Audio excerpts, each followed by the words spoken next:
பிரியமானவர்களே, ஆண்டவராகிய இயேசு கிறிஸ்துவின் நாமத்தில் அன்பின் வாழ்த்துக்கள். இன்றைய முத்து எனும் இந்த சிறிய தியானத்தின் மூலம் உங்களை மறுபடியுமாய் சந்திப்பதில் மகிழ்ச்சி அடைகிறேன். கர்த்தர் தாமே உங்கள் ஒவ்வொருவரையும் ஆசீர்வதிப்பாராக.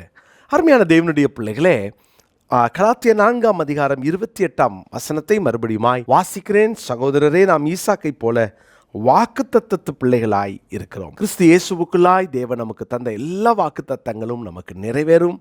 ஆனால் அந்த வாக்குத்தத்தங்கள் நிறைவேற வேண்டும் என்றால் நாம் என்ன செய்ய வேண்டும் என்பதை தான் நம்ம தியானிச்சுட்டு வரோம்.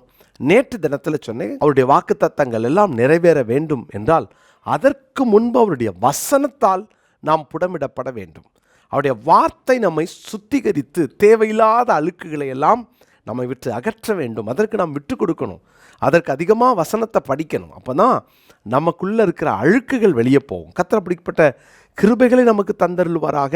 அருமையான தேவனுடைய பிள்ளைகளை, இப்போதும் இந்த நாளிலும் கர்த்தருடைய வாக்குத்தத்தம் நிறைவேற நாம் என்ன செய்வது? மத்தேயு சுவிசேஷம் 19ஆம் அதிகாரத்தின் 29வது வசனத்தை நான் வாசிக்கிறேன்.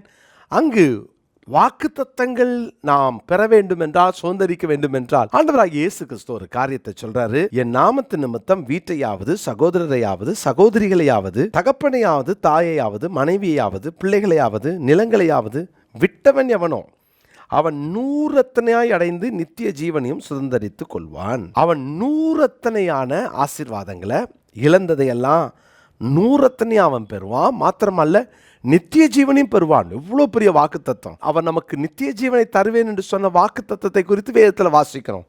பாருங்க கர்த்தருடைய பிள்ளைகளே, நமக்கு நித்திய ஜீவன் கிடைக்கும். இது ஒரு பெரிய வாக்குத்தத்தம்.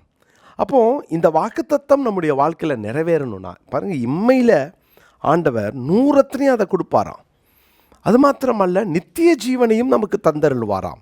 அப்போ இவ்வளோ பெரிய வாக்குத்தத்தத்தை சுதந்தரிக்கணும். நம்ம என்ன செய்யணும் அப்படின்னா, இங்கே வாசிக்கிறோம், என் நாமத்தின் நிமித்தம் ஒரு இழப்பை அங்கு காண்பிக்கிறார்.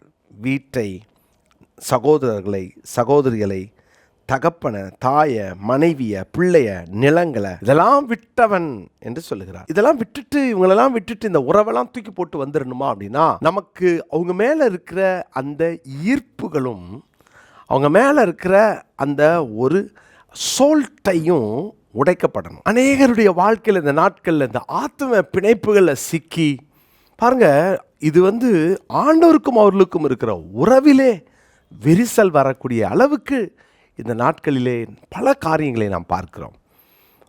ஒருவேளை கடந்த மாதம் என்னுடைய தாயார் மரித்தார்கள். ஒருவேளை அது ஒரு பெரிய இழப்பு.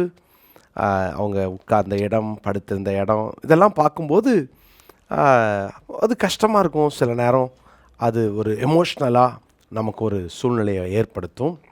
சில நேரத்தில் அதுக்கு நமக்கு ஒரு அழுகை வரும், கண்ணீர் வரும்.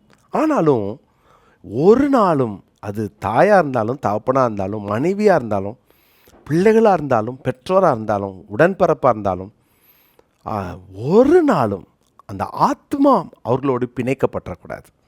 அந்த சோல்ட்டை ரொம்ப டேஞ்சரானது. வாக்குத்தத்தம் நிறைவேறாது.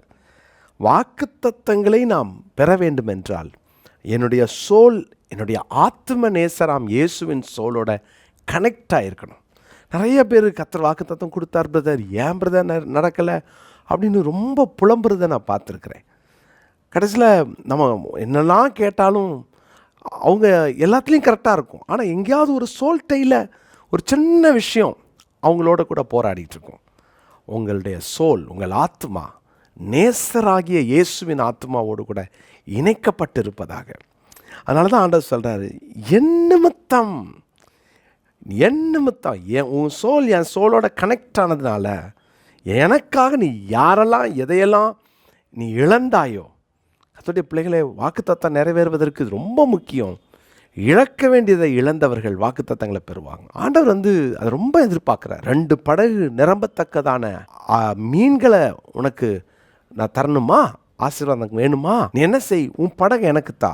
சில நிபந்தனை இருக்குது. அந்த நிபந்தனைக்கு இடம் கொடுக்கணும், விட்டு கொடுக்கணும். கடைசியில் பாருங்கள், கர்த்தர் அந்த பேதுருவை தன்னுடைய அப்போஸ்தலனாக தெரிந்து கொள்ளுகிறார். அப்போ அவர் சொல்கிறார், எல்லாத்தையும் விட்டு விட்டு அவருக்கு பின் சென்றார்கள் இல்லையா? லூக்கா 5:11 எல்லாவற்றையும் விட்டு விட்டு அவருக்கு பின் சென்றார்கள். வாக்குத்தத்தங்கள் நம்முடைய வாழ்க்கையில் நிறைவேறுவதற்கு, இழக்க வேண்டியதை இழக்கிறதற்கு நாம் எப்போதும் ஆயத்தமாக இருக்கணும். இன்னொரு வசனத்தையும் நான் வாசிக்கிறேன். கொலோசியருக்கு எழுதின நிருபம் 3ஆம் அதிகாரத்தின் 2வது வசனத்தையும் நான் வாசிக்கிறேன். பூமியில் உள்ளவைகளை அல்ல, மேலானவைகளை நாடுங்கள். அந்த பார்வை அப்படி மேலே போனால் மட்டும்தான் நமக்கு வாக்குத்தத்தங்கள் எல்லாம் நிறைவேறுவதை நம்ம பார்க்க முடியும். அப்போஸ்தலனாகிய பவுல் அதை சொல்லுகிறார். பிலிப்பியருக்கு எழுதின நிருபம் 3ஆம் அதிகாரத்தில் 7ஆம் 8ஆம் வசனங்களில், பிலிப்பியர் 3:7-8, ஆகிலும் எனக்கு லாபமாய் இருந்தவைகள் அவைகளோ அவைகளை கிறிஸ்துவுக்காக நஷ்டம் என்று எண்ணினேன். அது மாத்திரமல்ல, என் கர்த்தராகிய கிறிஸ்து இயேசுவை அறிகிற அறிவின் மேன்மைக்காக எல்லாவற்றையும் நஷ்டம் என்று எண்ணிக்கொண்டிருக்கிறேன். இந்த 2 வசனத்தை மனப்பாடம் பண்ணுங்க. இன்னைக்குரிய மனப்பாட சவாலாக இதை ஏற்றுக்கொள்ளுங்க. பிலிப்பியர் 3:7-8, எனக்கு லாபமாக இருந்தவைகள் அவைகளோ அவைகளை கிறிஸ்துவுக்காக நஷ்டம் என்று எண்ணினேன். அப்படி எண்ணிட்டோமா? அதை மாதிரி எண்ணிக்கொண்டிருக்கிறோமா? இவர் 7ஆம் வசனத்தில் எண்ணினேன் என்று சொல்லுகிறார். 8ஆம் வசனத்தில் எண்ணிக்கொண்டு இருக்கிறேன் என்றார். கண்ணை மூடுற வரைக்கும் இந்த உலகத்தில் எதுவும் நிரந்தரம் இல்லை, யாரும் நிரந்தரம் அல்ல. எந்த விதத்திலும் உங்களுடைய வேலை, படிப்பு, பணம், எதன் மேலும் உங்களுடைய சோல், உங்கள் ஆத்மா பிணைக்கப்பட இடம் கொடுக்காதீங்க. நம்முடைய ஆத்மா நேசருக்குரியது. ஜெபிக்கலாமா? நல்ல தகப்பனே, நாங்கள் எங்கள் ஆத்மாவை எப்போதும் கவனமாய் பார்த்து கொள்ள உதவி செய்யும். ஒரு நாளும் அதை நாங்கள் நஷ்டப்படுத்தி விடக்கூடாது.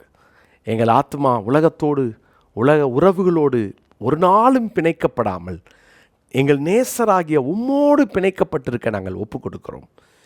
இழக்க வேண்டியதை இழந்து வாக்குத்தத்தங்களை சுதந்திரித்து கொள்ள ஆண்டவரே, நீர் எங்களுக்கு இன்றைக்கு கொடுத்த அந்த வார்த்தைக்காக ஸ்தோத்திரம்.